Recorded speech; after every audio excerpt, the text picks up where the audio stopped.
मुंगेर को लेकर इतना बवाल हो गया, लेकिन अभी तक सरकार का कोई जिम्मेदार व्यक्ति इस मामले पर कुछ भी बोलने को तैयार नहीं है। आम युवाओं की खोज चल रही है जिसने उपद्रव मचाया, लेकिन उन वर्दीधारियों की कोई खोज नहीं है जिन्होंने गोली चलाया। अब दूसरे और तीसरे चरण के चुनाव के लिए भारतीय जनता पार्टी, राजद सहित अन्य दलों ने अपनी पूरी शक्ति झोंक दी है और इसी के साथ आरोप प्रत्यारोप भी तेज हो गया है। इसके अलावा भारतीय जनता पार्टी को चुनाव आयोग ने कोरोना वैक्सीन मामले में क्लीन चिट भी दे दी है। इसके अलावा मुंगेर में एनडीआरएफ की टीम सड़कों पर उतर चुकी है और 3 तारीख को होने वाले चुनाव के मद्देनजर चप्पे चप्पे पर पुलिस की तैनाती की जा रही है। इन सब के अलावा हर चुनाव में सबसे चर्चित मुद्दा रहा ईवीएम से छेड़छाड़ का राग बिहार विधानसभा चुनाव में भी सुनाई देने लगा है। बोलेगा बिहार के इस एपिसोड में हम हफ्ते भर की बड़ी खबरों पर चर्चा करेंगे और इसके साथ ही आपके नेताजी से तीखे सवाल भी पूछेंगे। तो आगे बात करने से पहले अपना परिचय दे देता हूं। नमस्कार, मेरा नाम है मोहित कुमार सिंह और आप देख रहे हैं जनता जंक्शन का विशेष कार्यक्रम बोलेगा बिहार, जो हर रविवार रात 8 बजे आता है। मुंगेर गोलीकांड को हुए लगभग 1 सप्ताह होने जा रहा है, लेकिन अभी भी कोई खास कार्रवाई की जानकारी नहीं है। कल खबर आई थी कि 5 एफआईआर दर्ज कर ली गई, लेकिन पुलिस के अनुसार यह एफआईआर उन उपद्रवियों पर दर्ज किया गया है जिन्होंने माहौल बिगाड़ा था, लेकिन इस पर कोई बात करने को तैयार नहीं है कि आखिर गोली किसकी तरफ से चलाया गया था। अब तो सीआईएसएफ की रिपोर्ट में इस बात का खुलासा भी हो चुका है कि पहले गोली पुलिस की तरफ से ही चलाया गया था और उसके बाद सीआईएसएफ के जवान ने भी स्थिति नियंत्रण करने के लिए फायरिंग की थी, लेकिन अभी भी प्रशासन पुलिस की तरफ से गोली चलाई गई थी इस बात का जिक्र भी नहीं कर रहा है। मुंगेर गोलीकांड में जिन बच्चों को 3-3 गोलियां लगी हैं, वे कैमरे के सामने चीख चीख के बता रहे हैं कि कैसे पुलिस ने उस रात गोली दागी थी, लेकिन उनके चीख और पुकार को सुनने वाला बिहार में कोई नहीं है। और सबसे जरूरी है कि जो नेता हर छोटी बड़ी घटना में राष्ट्रवाद का झंडा उठाए घटना स्थल पर पहुंच जाता था, उन सब का मुंह इस घटना पर बंद है और किसी भी नेता ने वहां पहुंचकर मुंगेर का हाल जानना तक जरूरी नहीं समझा। वहीं मीडिया रिपोर्ट के अनुसार यह भी खबर है कि घटना के वक्त रही एसपी लिपि सिंह को मूर्ति विसर्जन के दौरान जोर जबरदस्ती ना करने का अपील इलाके के लोगों के द्वारा किया गया था, लेकिन लिपि सिंह का चुनाव को लेकर अपने जिद पर अड़ी रही। उस रात क्या हुआ था इसकी कहानी हम पहले ही सुना चुके हैं। इस बार बस इतना पूछना चाहूंगा कि आम जनता की जवाबदेही तो तय कर दी जाएगी, लेकिन जो पुलिस कर्मचारी और पुलिस अधिकारी इसमें दोषी हैं, उसकी जवाबदेही कब तय की जाएगी।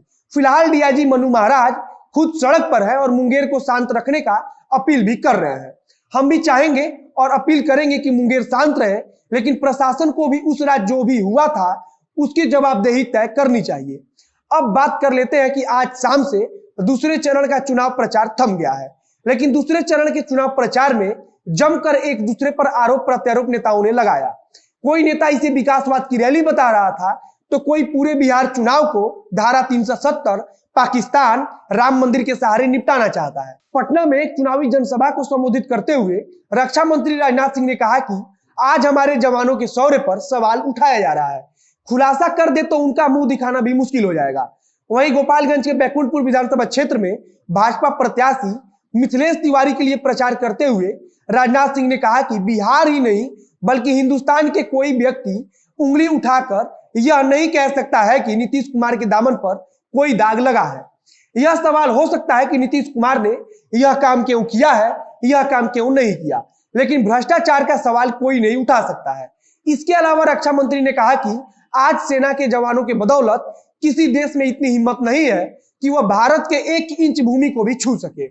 इन सब के अलावा प्रधानमंत्री नरेंद्र मोदी ने तेजस्वी यादव को जंगल राज का युवराज बताया, तो वहीं तेजस्वी यादव लगातार महंगाई और रोजगार को लेकर सरकार से सवाल पूछ रहे हैं। तेजस्वी यादव ने कहा कि प्याज का दाम शतक मार रहा है, तो वहीं आलू अर्धशतक मार रहा है और पेट्रोल का दाम भी बेतहाशा बढ़ जा रहा है, लेकिन कोई सुनने को तैयार ही नहीं है। तेजस्वी यादव का एक वीडियो भी सोशल मीडिया पर काफी तेजी से वायरल हुआ है, जिसमें वे यह कहते हुए दिख रहे हैं कि राजद के समय बाबू साहब के सामने छाती तान के चलते थे। तेजस्वी यादव के इस बयान की सोशल मीडिया पर काफी किरकिरी हुई और यह सवाल अपने आप उठ गया कि क्या तेजस्वी यादव एक बार फिर से बिहार को उसी जात पात वाली राजनीति में ढकेलना चाहते हैं।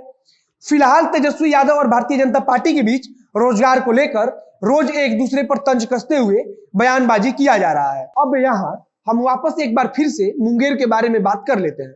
मुंगेर में फिलहाल स्थिति नियंत्रण में है और 3 तारीख को होने वाले चुनाव के मद्देनजर चप्पे चप्पे पर पुलिस के साथ साथ एनडीआरएफ की टीम भी तैनात की जा रही है। 2 दिन पहले जैसे मुंगेर जल उठा था, उसको देखते हुए प्रशासन इस बार कोई चूक होने देना नहीं चाहता है। कानून व्यवस्था को नियंत्रण करने के लिए खुद मुंगेर रेंज के डीआईजी मनु महाराज सड़क पर पुलिस के साथ साथ घूमते देखे जा सकते हैं। मुंगेर घटना को लेकर तेजस्वी यादव ने मांग किया है कि उस रात क्या हुआ था, इसकी जांच हाई कोर्ट की निगरानी में कराई जाए।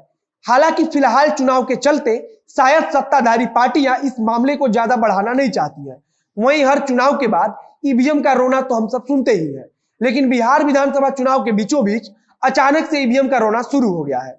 मीडिया से बात करते हुए शत्रुघ्न सिन्हा ने कहा कि इस बार महागठबंधन चुनाव प्रचार नहीं बल्कि विजय समारोह मना रही है और अगर ईवीएम से खेल नहीं हुआ तो इस बार महागठबंधन की सरकार आना तय है। आपको बता दें कि शत्रुघ्न सिन्हा के बेटे लव सिन्हा को इस बार महागठबंधन की तरफ से विधानसभा चुनाव के मैदान में उतारा गया है।